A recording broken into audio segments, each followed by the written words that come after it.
داغ بیل فرات اور ہیرا کے بیچ میں اس وقت ہوئی جب 14 ہجری سے 16 ہجری تک قادسیہ اور دوسرے محاذوں پر ایرانیوں کے مقابلے میں فتوحات کے بعد مسلمانوں کی فوج نے عراق میں سکونت اختیار کی اور مدائن کی آب و ہوا ان کو راس نہ آئی، اور سعد بن ابی وقاص کی ہدایت کے ماتحت یہ جگہ تلاش کی گئی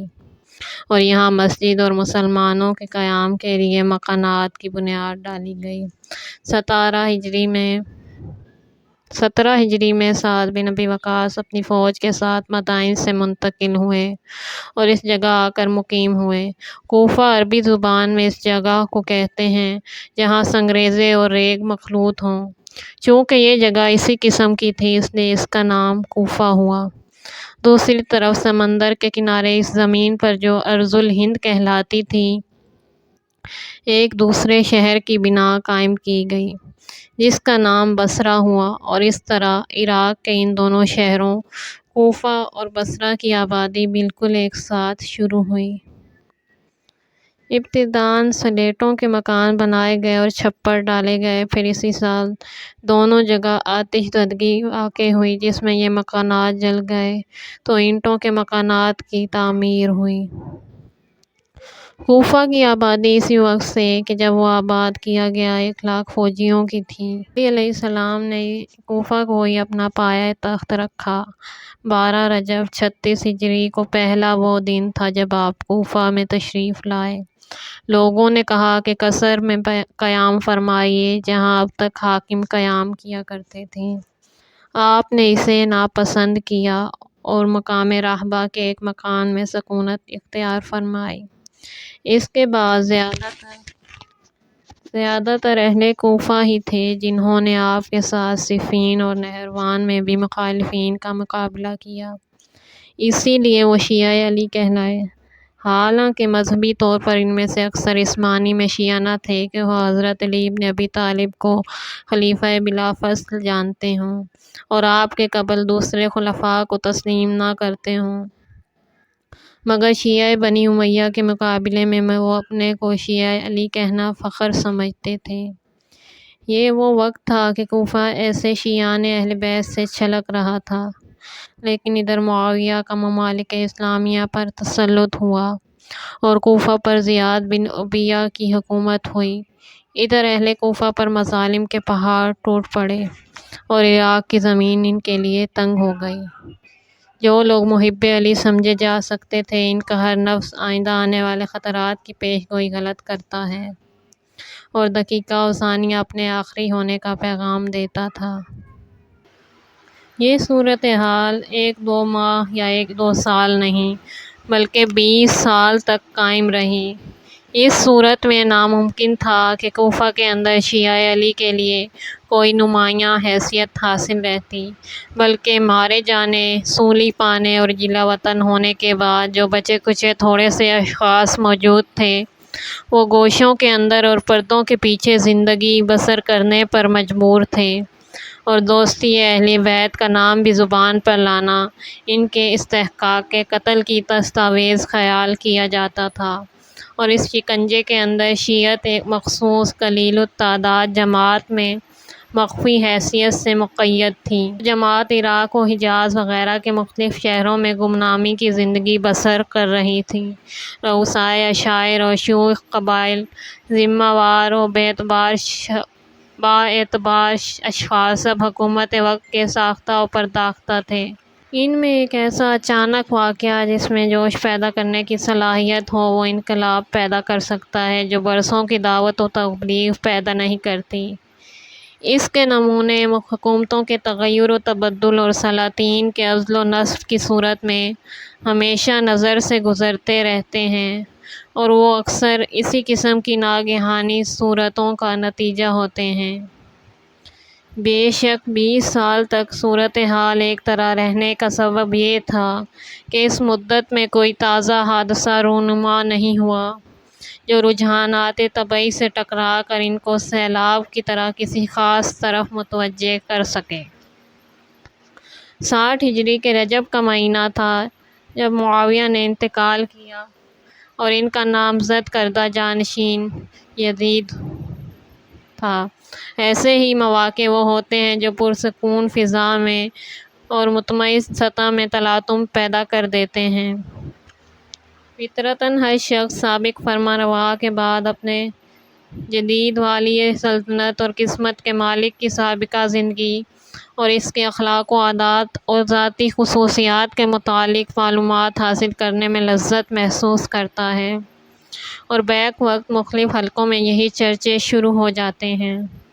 یزید کے اخلاق و عادات، اس کی مے نوشی اور شہوت رانی، اس کی طفلانہ جوانی اور لہو و لعب میں سرگرمی، احکام شرعیہ سے آزادی اور نفسانی خواہشوں کی پرستاری ایسی نہ تھی جو مخفی حیثیت رکھتی ہو۔ جاننے والوں کو یاد آ گیا اور انجام کا نقشہ آنکھوں میں پھرنے لگا، اور نہ جاننے والوں کو پوچھ گچھ میں معلوم ہو گیا کہ ہمارا ہونے والا خلیفہ اور مالک سلطنت ان صفات و عادات کا شخص ہے۔ اس کا نتیجہ یہ تھا کہ بلا تخصیص فرقہ و مذہب ایک عام بے چینی، اضطراب اور نفرت و بیزاری خلق خدا میں پھیل گئی، اور اسی کے ساتھ آنکھیں گردش کرنے لگیں کہ کون ہے جو اس سخت وقت پر کام آئے اور وقت کی ذمہ داریوں کو اپنے کاندھے پر اٹھا کر ملت اسلامیہ کو اس بد کردار خلیفہ سے چھٹکارا دلائے۔ اسی کے ساتھ یہ خبریں بھی مشتہر ہوئیں کہ حسین بن علی نے یزید کی خلافت تسلیم کرنے سے انکار کر دیا، اور وہ اسی لیے مدینہ سے ہجرت کر کے مکہ معظمہ آ گئے ہیں، اور یہ طے کر لیا ہے کہ جو کچھ بھی ہو یزید کی بیعت نہ کریں گے۔ اس وقت دوستان علی علیہ السلام کی اس قلیل جماعت کو جو 20 برس کی طویل مدت تک طرح طرح کے صبر آزما مصائب برداشت کرتے کرتے عاجز آ چکی تھی، اور ہر آن حضرت احدیت کی جانب سے کشائش کی منتظر تھی، اپنی مایوسیوں کی مدت سے چھائی ہوئی تاریک گھٹا میں امید کی شعاعیں نظر آنے لگیں، اور ان کے ضمیر نے آواز دی اس موقع سے بہتر کوئی موقع نہ ملے گا،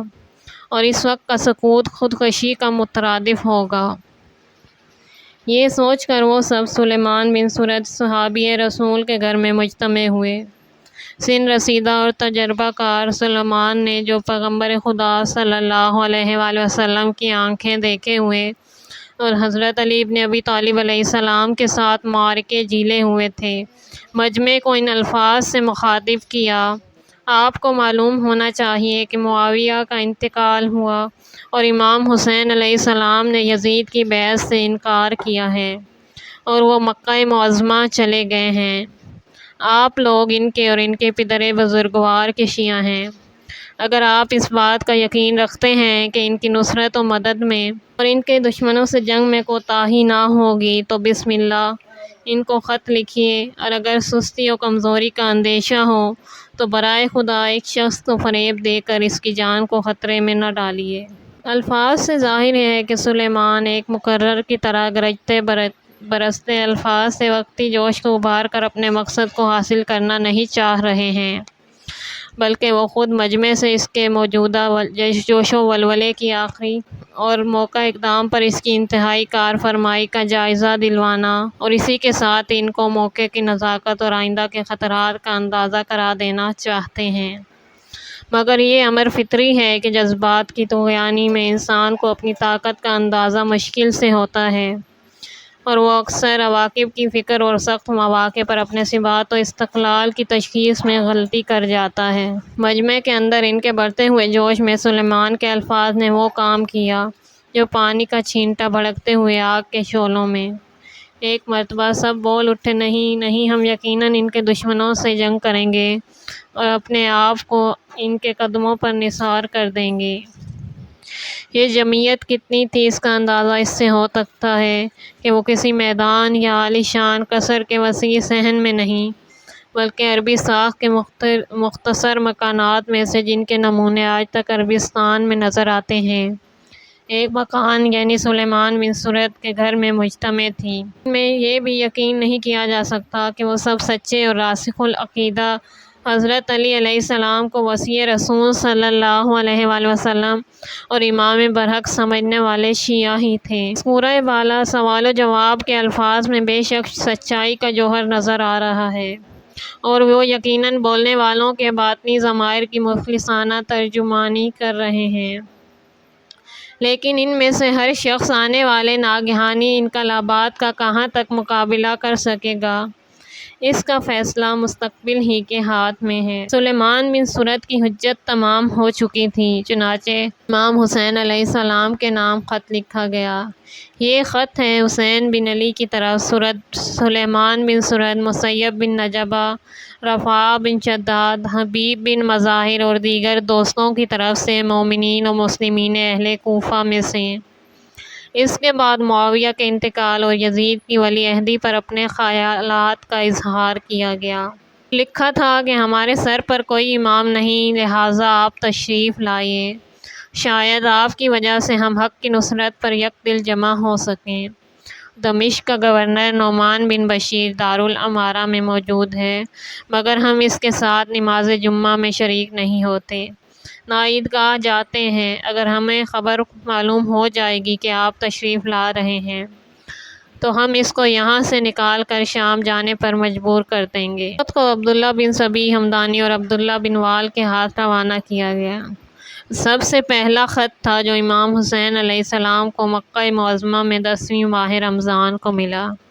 جمعیت منتشر ہوئی اور اب ان میں سے ہر ایک نے اپنے حلقہ اثر میں اس تحریک کو پھیلانا شروع کیا، اور 2 ہی دن کے عرصے میں 53 عرضداشتیں تیار ہوئیں جو 1 2 3 4 آدمیوں کے دستخط سے تھیں، اور یہ سب خطوط قیس بن مسہر سیداوی، عبد الرحمن بن عبداللہ اور عمارہ بن عبید سلوبی کے ہاتھ روانہ کیے گئے۔ اضطراب اور روحانی تلاطم کے سبب سے جو یزید کی خلافت کے باعث عام طور پر پیدا ہوا تھا، اور جس میں کسی مذہب و مسلک کا افتراق نہ تھا، ان حضرات کی مذکورہ بالا تجویز کا ہر طرف سے خیر مقدم کیا گیا۔ وہ لوگ جو شیعت کا جذبہ نہ رکھتے تھے، وہ بھی خاص حضرت امام حسین علیہ السلام کے ساتھ کسی عقیدت کی وجہ سے نہیں، بلکہ اس خیال سے کہ یزید جیسے شراب خور و فاسق سے آپ یقیناً بہتر ہیں، اس تجویز کے گرم جوشی سے مؤید نظر آنے لگے۔ اس کو دیکھ کر ان افراد کو جو حقیقتاً اس تجویز کے محرک تھے، یہ یقین پیدا ہو گیا کہ رائے عامہ ہمارے ساتھ ہے، لیکن یہ فریب نظر تھا۔ عام خلقت اس تحریک سے ہمدردی میں ویسی ہی تھی جیسے آندھی کے رخ پر اڑتے ہوئے پرندے۔ اس غلط فہمی کا یہ نتیجہ ہوا کہ یا تو پہلے خط کے یہ الفاظ کہ شاید خدا آپ کے ذریعے سے ہماری شیرازہ بندی کرے، امید کا اظہار کر رہے تھے، یا اب 2 ہی روز کے بعد جو خط لکھا گیا اس میں پرزور الفاظ صرف کیے جانے لگے کہ تشریف لائیے جلد، اس لیے کہ لوگ آپ کے منتظر ہیں اور آپ کے سوا کسی کی امامت تسلیم کرنے پر آمادہ نہیں، لہٰذا جلدی کیجیے۔ رائے عامہ کی قوت اور ہوا کے موجودہ رخ کا اس سے اندازہ ہو جاتا ہے کہ وہ سرداران قبائل جو یزید کے خاص آدمی تھے اور جنہیں اس تحریک کے محرکین نے اپنے ساتھ نہیں لیا تھا، انہوں نے بھی سیاست کا تقاضا یہی سمجھا کہ اس آواز میں آواز ملا دیں۔ چنانچہ ان اجتماعی کارروائیوں سے علیحدہ اور اس خط کے بعد جو اپنے مضمون کے اعتبار سے بالکل آخری کہا جا سکتا ہے، ایک خط کوفہ سے اور لکھا گیا جس کے الفاظ یہ تھے: کھیتیاں لہلہا رہی ہیں، میوے درختوں میں رسیدہ ہیں،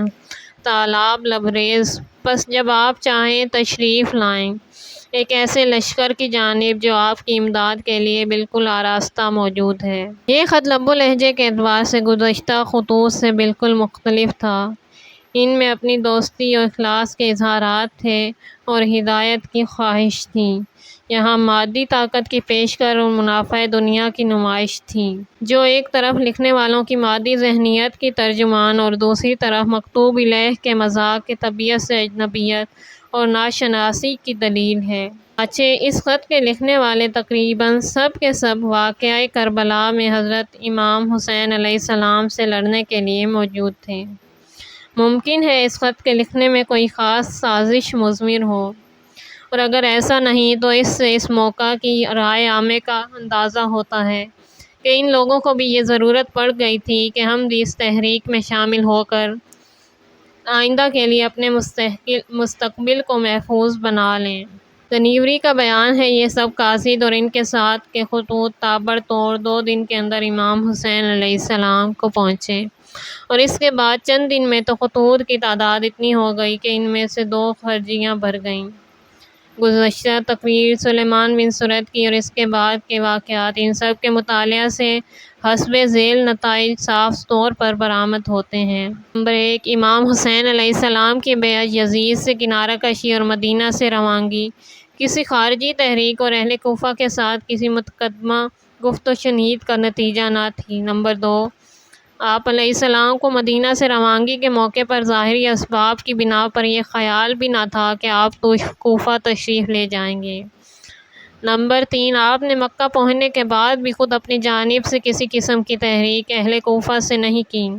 اور نہ وہاں اپنے مقاصد کی تبلیغ کے لیے کوئی خط بھیجا، مگر اب جب کہ کوفہ سے خود یہ صدائیں بلند ہیں کہ آپ ہمارے یہاں آئیے، ہم آپ کی نصرت و امداد کے لیے تیار ہیں، آپ کو امام جانتے ہیں اور آپ سے ہدایت کے طالب ہیں۔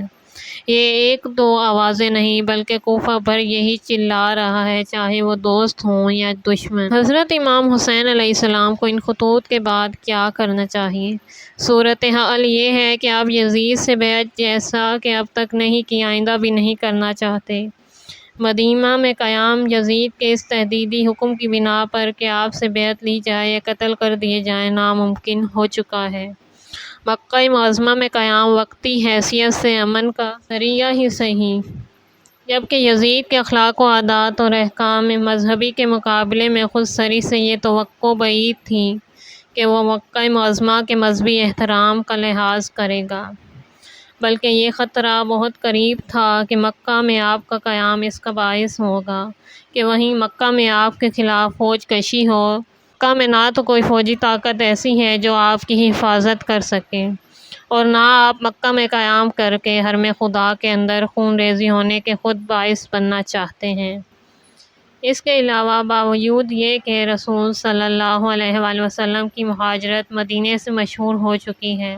طائف ہو یا یمن، بصرہ ہو یا حمامہ، کوئی ایسی آواز بلند نہیں ہوتی کہ ہم آپ کی مدد کے لیے حاضر ہیں اور آپ کی حفاظت کے لیے آمادہ۔ اس سخت اور نازک موقع پر عرب کے آباد ترین خطہ ملک عراق اور اس کے بھی اہم مرکز کوفہ سے یہ تحریک ہوتی ہے، آپ یہاں تشریف لائیں، ہم آپ کی حفاظت و حمایت کے لیے ہر طرح تیار ہیں۔